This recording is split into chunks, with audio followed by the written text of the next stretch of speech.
Mummy जी, चाय ले लीजिए। अरे कलमुही, तेरे हाथों से तो चाय पीते हुए भी डर लगता है, कहीं इससे तेरा रंग मुझ पर ना चढ़ जाए। अगर इन्हें इतनी ही शर्म होती तो मेरे इतने हैंडसम भाई को इस तरह फंसाती नहीं। बानी और शिवम की लव मैरिज हुई है। बानी के ससुराल में उसकी ननद और सास हैं, जिन्हें अपने गोरे रंग पर बहुत गुरूर होता है, जिस वजह से वो बानी को सिर्फ उसके सांवले रंग की वजह से नापसंद करती है और हमेशा उसे ताने सुनाती रहती हैं। बानी उनकी सभी जली कटी बातें सुनकर चुपचाप वहां से चली जाती है।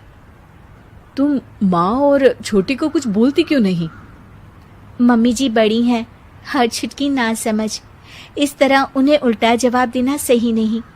मेरी जिम्मेदारी उनकी सेवा करना है, जो मैं पूरे दिल से हमेशा करती रहूंगी। ऐसा बोलकर बानी रसोई में जाकर रात के खाने की तैयारी करने लगती है।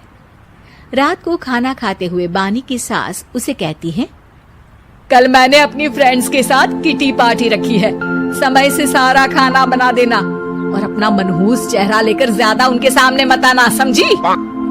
माँ, बानी आप दोनों की कितनी परवाह करती है, फिर भी आप उससे इतना बुरा व्यवहार क्यों करती हैं?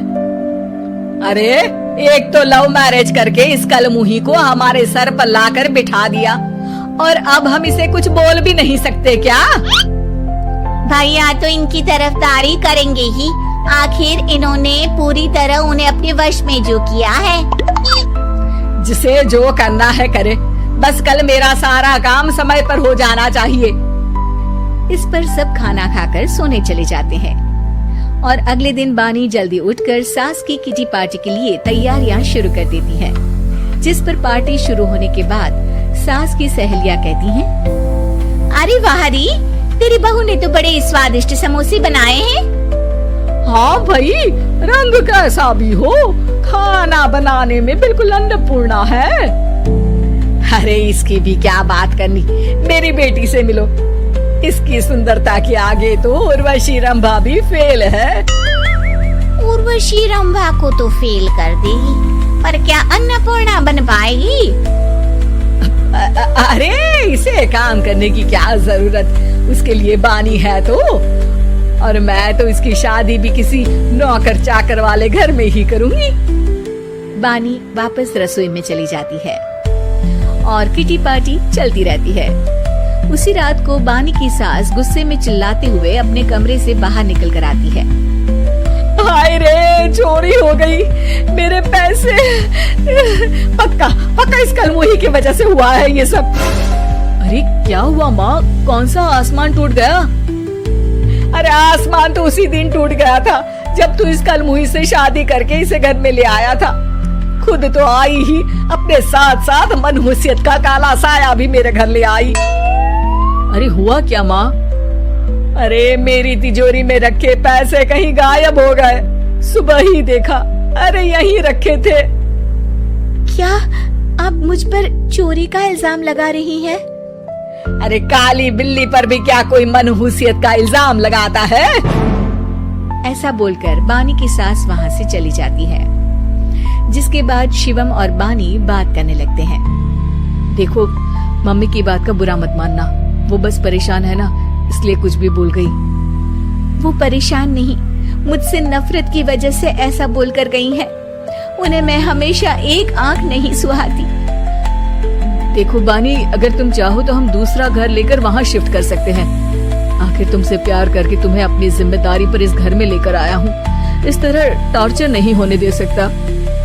अगर आप साथ हैं तो मुझे किसी चीज की टेंशन नहीं, और आखिर वो हमारी बुजुर्ग हैं, हम उन्हें और छुटकी को इस तरह अकेले छोड़कर कैसे जा सकते हैं? इसके बाद बानी भी अपने कमरे में चली जाती है और अब हर रोज उसकी सास की तिजोरी से पैसे गायब होने लगते हैं। इसी तरह कुछ समय बीत जाता है और वो हर बार हर चीज का इल्जाम बानी पर लगाती है, पर बानी कभी कुछ भी नहीं बोलती। कलमुही नास पीटी, बहू को घर की लक्ष्मी बोलते हैं, ये तो पनौती बनकर आई है, पनौती। एक रात बानी की सास को आधी रात में प्यास लगती है, तो वो पानी पीने रसोई की तरफ जाती है। तभी उसे अपनी बेटी के कमरे में कुछ आवाज सुनाई देती है। हाँ हाँ, मैंने मम्मी की तिजोरी से हर रोज थोड़े थोड़े पैसे निकाल कर हम दोनों के लायक खूब पैसे इकट्ठे कर लिए हैं। और मम्मी आज तक उस सब के लिए भाभी को ही जिम्मेदार समझती है। तुम बस जल्दी से आकर मुझे यहाँ से ले जाओ और हम कहीं दूर जाकर शादी कर लेंगे। मम्मी को कुछ पता नहीं चलेगा, सब मुसीबत खत्म। अपनी बेटी की ये सारी बातें सुनकर बानी की सास भौंचक की रह जाती है और अपने कमरे में वापस चली जाती है। जब अगली सुबह बानी सास के कमरे में आती है, मम्मी जी, क्या बात है, आज आप कमरे से बाहर ही नहीं आई? आपकी तबीयत तो ठीक है ना? क्या छुटकी कमरे से बाहर आई या तुम उसके कमरे में गई? नहीं नहीं, क्यों, जाना है क्या? मैं अभी चली जाती हूँ। नहीं, कोई कहीं नहीं जाएगा। इस पर वो बानी को साथ लेकर कमरे से बाहर आती है, जहाँ शिवम भी होता है।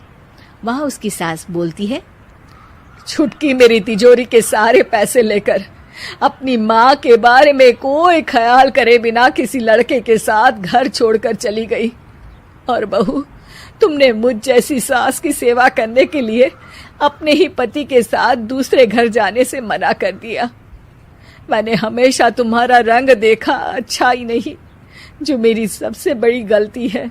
मुझे माफ कर दे बेटा। और इसके बाद बानी की सास कभी अपनी बहू की तारीफ करते थकी नहीं।